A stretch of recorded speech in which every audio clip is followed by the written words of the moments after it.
L'invité de Comment j'ai réussi, Sacha Bigiaoui. Bonjour. Bonjour Stéphane. Merci d'être avec nous. Vous êtes le cofondateur de Petitwell. Vous fabriquez, vous commercialisez des croquettes premium pour chiens et chats. Alors c'est un marché important puisque les Français chaque année dépensent en moyenne 600 € pour leur animal de compagnie hors frais de vétérinaire.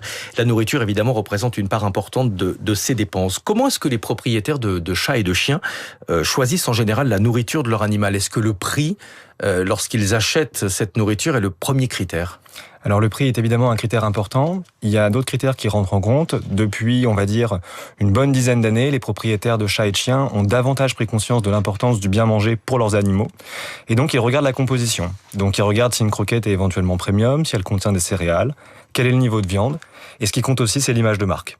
Et ça veut dire donc qu'il y a une prise de conscience, comme d'ailleurs pour l'alimentation humaine, c'est-à-dire que la qualité de la nourriture peut devenir la première médecine de nos animaux de compagnie. Tout à fait. C'est exactement comme pour les humains. Si vous mangez mal, vous avez des chances d'augmenter vos problèmes de santé. Si vous mangez bien et que vous faites de l'exercice, alors vous avez des chances aussi d'être en bonne santé. Et est-ce qu'en face, les industriels qui fabriquent ces croquettes répondent aux attentes des consommateurs? Vous dites qu'ils ne jouent pas forcément le jeu de la transparence. C'est ça. En fait, si on regarde un paquet de croquettes, disons classiques, d'une marque industrielle classique et historique, on se rend compte que, en fait, il n'y a pas forcément le lieu de provenance des ingrédients, il n'y a pas forcément d'informations sur, les composantes, on va dire, vraiment globales des paquets de croquettes. Il y a des termes qui sont très génériques, on parle de sous-produits animaux, on parle de viande, mais on ne sait pas exactement ce qu'il y a dedans. Alors, vous commercialisez des croquettes premium, elles sont fabriquées selon 3 principes. Vous dites, d'abord inspirées de la vraie cuisine, notamment dans le choix des ingrédients, elles sont adaptées à chaque animal et elles sont préparées à la demande, c'est-à-dire qu'elles ne sont pas stockées pendant des années. Alors on va revenir sur ces 3 points. D'abord sur le choix des ingrédients. Vous dites on utilise ce qu'on pourrait presque mettre dans nos assiettes. Oui, alors nous on a une liste vraiment simple auprès de notre fabricant. On leur dit voilà, on veut avoir de la viande en premier ingrédient, on veut avoir des légumes et on veut avoir ce qu'on appelle des superfoods, donc des super aliments. Donc un exemple de super aliment par exemple c'est de l'huile de saumon qui est bénéfique pour la qualité du poil ou pour la vue. Oui. Quand vous dites de la viande, quelle viande est-ce que vous utilisez? Quelle est la provenance? Alors, la viande principale, c'est le poulet. On a aussi de la viande de bœuf et de l'agneau. Et la provenance, elle vient soit de France, soit des pays frontaliers. Elles sont adaptées, les recettes, à chaque animal. Quelles sont les principales différences dans la recette d'une croquette pour un animal en fonction de son âge ou de sa race? Alors, nous, on ne peut pas adapter les recettes à chaque animal. C'est-à-dire que si vous voulez retirer de la carotte d'une recette, malheureusement, on ne peut pas le faire. En revanche, quand vous allez sur le site de Petitwell, donc petitwell.com, vous décrivez votre chat ou votre chien, et nous, on va prendre en compte les caractéristiques pour pouvoir vous proposer une recommandation de recette parmi celles qu'on a existantes. Et qu'est-ce qui change, notamment le niveau de protéines? Tout à fait. Le niveau de protéines, si vous avez un chien sportif, on va vous recommander une recette qui contient plus de protéines. Et vous dites pas de stockage pendant des années. Ça vous permet quoi? De ne pas utiliser de conservateurs? Ça permet de ne pas utiliser peut-être des produits qui ne sont pas forcément bénéfiques à nos animaux? Alors nous, on est une petite société, donc en fait, on ne peut pas conserver non plus les ingrédients pendant longtemps. La durée de vie d'une croquette moyenne, c'est entre 18 mois et 2 ans. Donc on a des rotations qui sont assez rapides, et surtout, on a un modèle sur Internet et en magasin qui fait que finalement, il y a un écoulement des stocks qui est assez rapide. Vous êtes distribué dans 1000 magasins en France, et notamment à travers la grande distribution.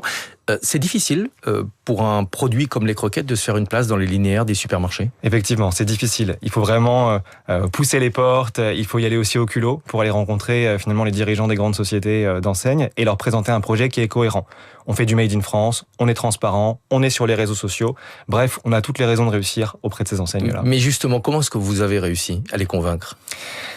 Voilà, on a été invité sur des plateaux, on a eu la chance d'avoir un petit peu de visibilité et aussi on a un prix qui est honnête par rapport à la qualité des produits avec des super avis clients. Vous êtes environ 20% plus cher que les produits industriels dans les magasins. En ligne, vous êtes pratiquement au même niveau de prix.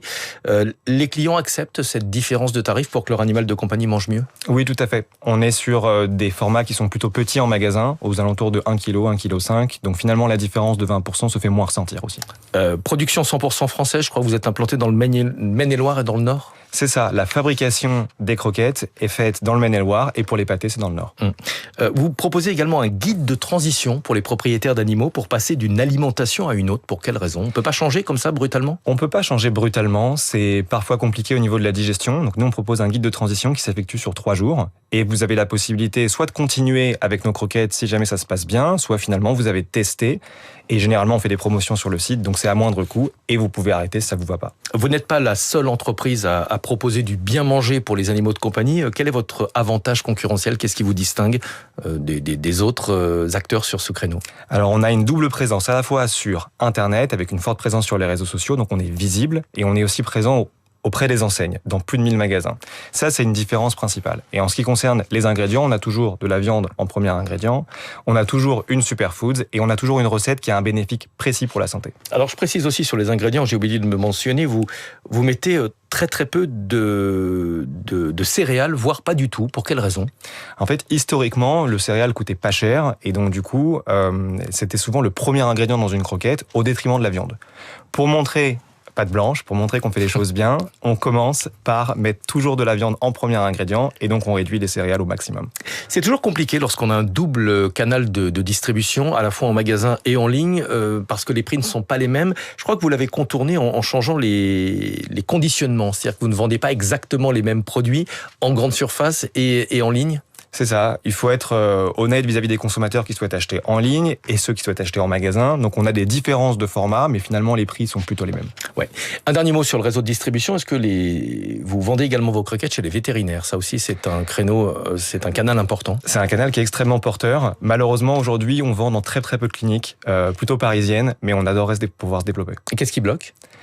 L'acceptation des vétérinaires à de nouvelles marques. Il faut les convaincre un par un ou est-ce qu'ils vous demandent des commissions qui sont trop importantes? Non, il faut les convaincre un par un au début, puis rentrer sur des centrales d'achat et c'est plutôt complexe. Merci beaucoup d'être venu ce matin nous expliquer, nous présenter vos croquettes pour chiens et chats, croquettes haut de gamme, ça s'appelle Petit Well. Merci beaucoup Sacha Bijawi d'être venu sur Radio Classique. 6h20 bientôt, Nathalie Janson.